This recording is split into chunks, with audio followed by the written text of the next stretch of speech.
Hey, IDS 302. Welcome to Module 4, video number 1, 4.1. Thanks for stopping by. Let me see my notes here and get right into it because nobody wants to hear anything else but a quick video, and I understand that. Okay, let me talk about this pick one. Now, granted, I guess not everybody's turned it in yet. It was due last night.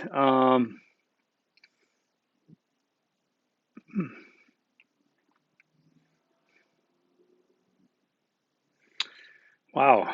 Okay, 19 people did not turn it in. Whatever. I mean, that means like 46 did, so that's fine. Uh, it was kind of a freebie upon looking at it. There's no way it should have been worth 50 points. That's my mistake, and that's to your benefit.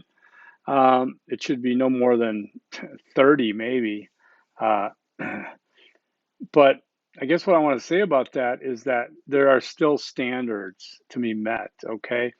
Standards throughout this course, and it should be university level standards in terms of writing, in terms of your composition, in terms of your formatting, in terms of your spelling and grammar, expectations. I know I've heard from students say that they don't have a lot of instructors, if any, who really care about that aspect of things too much. And I think that's just to keep their own sanity.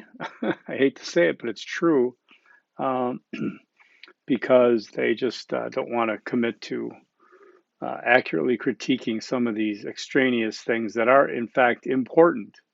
Okay, so in other words, beating around the bush, I got these little damn fruit flies in here. If you just did a full page, 300 words, full page, and more, if it was just a single paragraph, you got dinged pretty heavily, in my opinion, because I've been trying to make that point. Okay, stop writing everything in one paragraph. It's not good writing. It's not disciplined writing. It doesn't show any kind of empathy for the reader in terms of getting your ideas across. What it says is that I'm just going to keep going, stream of consciousness, then turn it in and you deal with it. I mean, I know that's overkill kind of and hyperbole, but just break it up. Think about where you're changing your thoughts. You should have learned how to change paragraphs in grade school, English class, let alone high school. But now at a 300 level university course, just to blast a single paragraph, I'm going to ding that heavy because it's an egregious error in my opinion. And I'm sorry about that, but better to learn that. And I have had students tell me that they appreciate that I do have standards in this class that challenge them to meet and to not slack off in that way. And I appreciate that as well. Um, and spelling and grammar. For example, more than one student in the Zimdar's article decided to spell it Zimdar, change his name, or you spelled it Zimdar and Zimdar's two different ways in the same piece. Just be careful. Watch the colloquialisms. Okay. Um, be careful with spelling and grammar. Read your work. If you're dictating to Siri while you're writing, I don't know. It comes on the paper. I don't know what happens there, but there's a lot of things that just show me that didn't take a lot of effort into making sure you had a good demonstrating good productivity here before you submit it. And I say this in preparation for the STEPS papers, which I will be even more um, discerning on, okay? So moving forward in a positive way, I can say that if you got 50 on that paper, yeah, you earned it. You did a good job. I mean, some people didn't even tell me which one they picked. They just started writing about something and I couldn't even guess. So, there's a certain care about instructions, me, or instructions, you, and then to me, the reader. And how are we going to get the ideas that are asked for here into here and then clearly articulate it to here, right? So think about that, please. Now, another thing with uh, uh, talking about peer review, I don't know why I threw that in here, but anyways, peer reviewed work, just so you're aware again, means that whatever you're looking at, whatever research or writing, essay, whatever you're looking at, if it's peer reviewed, that means it's gone through a process where peers in that field have looked at it, tested its validity in different ways, depending if it's science, humanities, what have you, and then either approved it or rejected it. You're probably not going to see the rejected stuff. But so peer review has that. Now, again, I think I might have mentioned this last week, but I did think of this, of course, that frankly, I don't give a darn what my peers think about me. Okay. I mean, the opinions others have of me are none of my business. But in academia and scholarly writing, yes, we got to think of peer reviewed as a step in the authentication and affirmation of the work. So when you are looking for work that backs up your premises, your claims, you look for peer reviewed sources. Typically, you find those in academic journals because they have to be um, peer reviewed before they get into print. Hold on a second. I have this, it just didn't reach. Okay, issues in an interdisciplinary study. By the way, that's Bill Newell, who I talk about and you've read sometimes.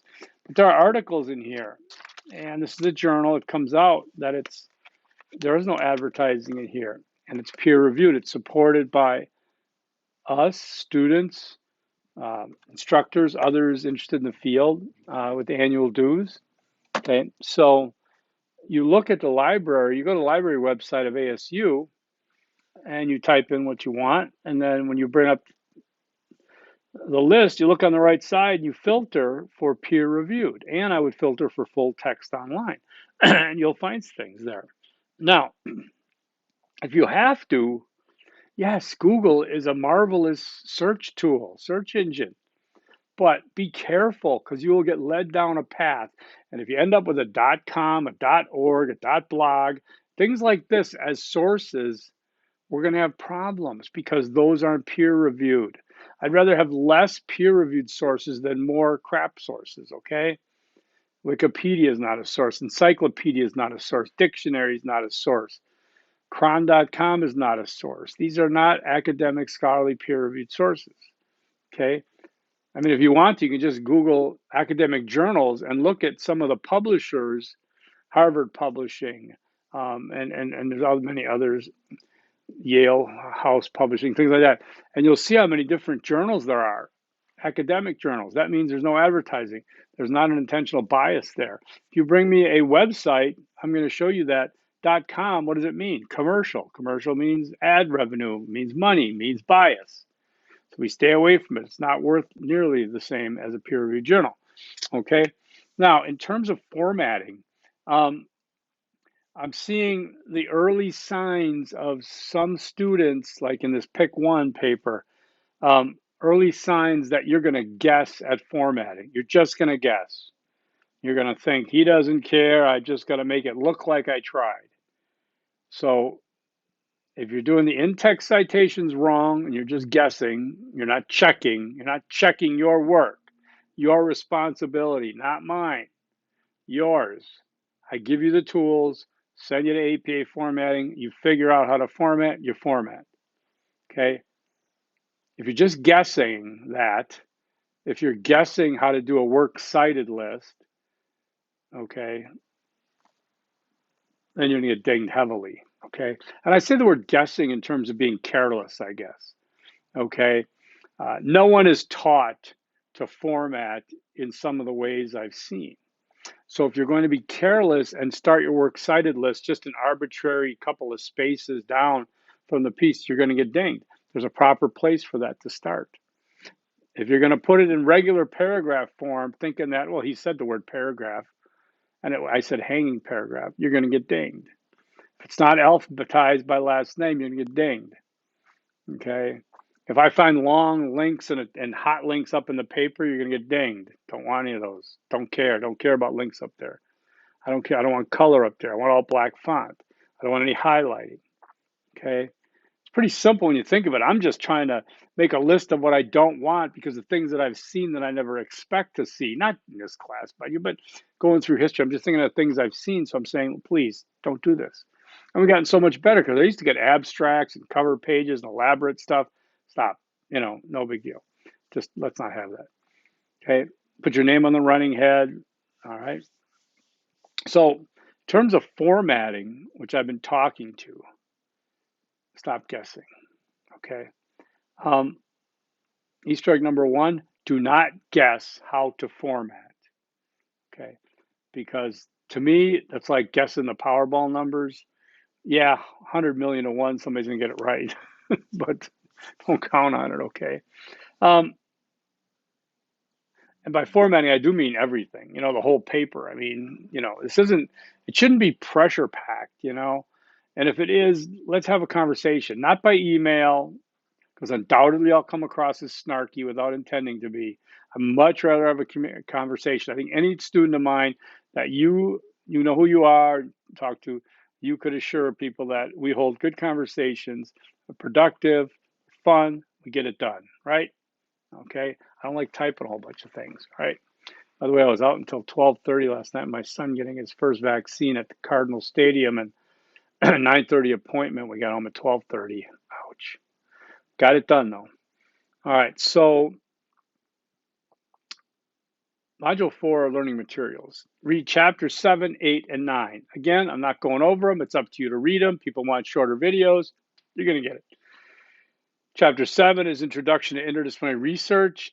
That's 10 pages. Chapter 8, Methods of Integration, 15 pages. Chapter 9, Describing Interdisciplinary Integrative Learners, 8 pages. Now, there's going to be a quiz that includes a lot of the nomenclature and terms and concepts you see in these readings. And if you go to the quiz and try to wing it, again, trying to give me things that are generic that you came into 301 with, I'm going to spot that a mile away. You're not using what the tools we gave you to learn to add to your toolbox of skills and that. Okay, so please take a look at that. The total on that's like 33 pages, not a big deal. Okay, then you're going to get to the piece that's near and dear to me, of course, Hal Brown, The Incomplete Stories of an Irregular Guy. That's my baby. I made that. It's 35 and a half minutes long. I want you to view that, and then you're going to do a little discussion board about it. Some people will say, why? And not many, though, I don't think. But, it's just like this meme I saw. Do you hear about that Suez Canal thing with the ship? And so somebody said he canceled the class just to do this. Okay, so you can see that one negative student evaluation, 24 positive evaluations. That's kind of many uh, higher ed instructors. When we see things like that, we're like the negative one. It's like, oh my God, and we get all sensitive and personal about it. So, but Hal Brown, The Incomplete Stories of the Regular Guy, like I said, it's mine. I'd never made a video before, okay? Except for your, whatever, random crap. I never consciously put together a video with multiple cameras, with all the editing that goes with it, Premiere Pro software, all the sound editing that had to go with it. Using, like I said, I used different techniques. I used my DSLR Nikon with a shotgun mic aimed right at Hal for most of the things. And I had a old iPhone on a stand underneath him looking up with a fisheye. Then I had a third iPhone on a selfie stick, but I used it kind of as a boom so I could walk around and get another higher shot, and then editing all those and then trying to making sure the sound would. So the sound isn't perfect. If you really looked at it, you could pick it apart, but I am proud of it in terms of, I've done photography, I've done writing, done painting, and now I added this video to my, what you call it, not my resume, my portfolio, I guess, and hopefully have a book in me next. But the reason I'm doing this is because, like, what does it have to do with interdisciplinary studies? Well, first of all, it was my capstone project to get my master's of interdisciplinary studies. So right there, it inherently resonates with interdisciplinary studies, right? So what I like you to do, because it helps you to consider the world through an academic focus also, as opposed to our regular normal day to day, this sucks, this is cool, whatever ability.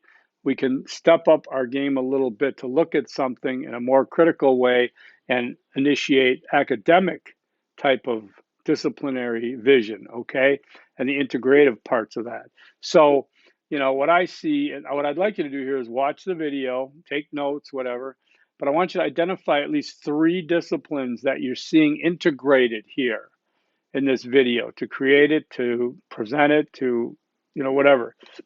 3 disciplines, that are shown in the video. Hell, oh, Hal's a great guy. He talks about a lot of different things. So I don't want you to reach here and if Hal mentioned a book, it's not like, oh, English literature. No, it's not like that. Okay. There are other ones. I pretty much have 5 solid guaranteed ones, probably up to 7, but I'd like you to only catch 3. And then next week, I'll talk to you about what I see, as the integrated disciplines here. Okay. I want you to discuss these things. I think I have a 300-word minimum for the main post. It's not main past. I'll fix that. 50 words for each response. This is where I'm getting even for you for the pick one, I guess. It's worth 40 points altogether. 30 on the main, 5 each for the responses. Note the main post has a little more weight, a little more meat to it here. But it's not a checklist. It's not like I saw this, this, and this. No. It can be a list of 3, 1, 2, 3, 4, even whatever you got. I'm going to talk about each one. And if you can talk about how it's integrated, that's a challenge. But I challenge you, because I do give out extra credit, as some of you students can attest to. I've given out extra credit because some people just blew me away with the effort they put in their response to a particular assignment, okay? So you can catch Hal Brown in the links. It's on my website, michaelmufasa.com, or This Protein Life. Take a look at that. It's due on Wednesday. So you got to kind of get to it. Let's see. Other than that, we have Easter egg number 2 is use grammar and spell check. Okay. Now, especially in Word, you can use it. You should know how to find it. If not, Google how to find it. But it's not foolproof for everything. But it's certainly a good start. Where I see some papers don't look like you ever made an effort to even spell check it. There are way too many mistakes. Okay. You got quiz 4 coming up. That one is coming up. Let's see. So step 1 is due today. Step 2 will be due next Sunday, of course. Quiz 4 I have due on the 9th. The 9th? No, the 5th, 4th. This is going to be two essay questions. I want you to be really clear on this. Be very careful on this. I want you to picture a research project for number 1 that you could do if you could research anything. Now, I've had too many people never name anything. They just give me all this gobbledygook, and it's like, without worrying about funding or access to a place, demographic information, or anything, what would be your ideal research project for you? Okay, not this project you're doing. Just think outside the box. Let go. Okay, I mean, if you want to research extraterrestrial life, then tell me how you want to do that. That's all. If you want to research quantum something, tell me how you're going to do it. Just give me something. Use your imagination here. Okay? If you do that, you can't get it wrong. Let's hear some exciting ideas. Be yourself. Don't give me this, oh, I have so many choices, I don't know which one to choose. It doesn't work. People have done that to me in the music introduction. I have so many favorite songs, I can't pick one. Just pick one. If you're a human being who listens to music, you have many favorite songs. Look, those are all record albums. This thing is sitting on a turntable. Okay, so so don't worry about it. Give it to me. It should be yours. Then for number 2, you think about your topic and you use some of these same concepts and things. So get into that. That would be on quiz 4. In video 4.2, I'll probably review step 1. Most people are going to have turned in. I'll talk about some of the tendencies I might find. So far, there's a few early ones coming in. They look good, okay? They're looking pretty good, real good. I want to be sure to tell you that here's one thing that I don't want. I'll mention it, and people are going to go crazy, and don't.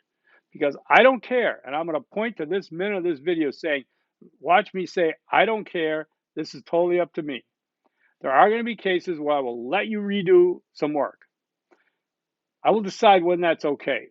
It will not be okay if I see that you turn it in like with 2 hours to go on the due date and say, oh, you can just let me do it again.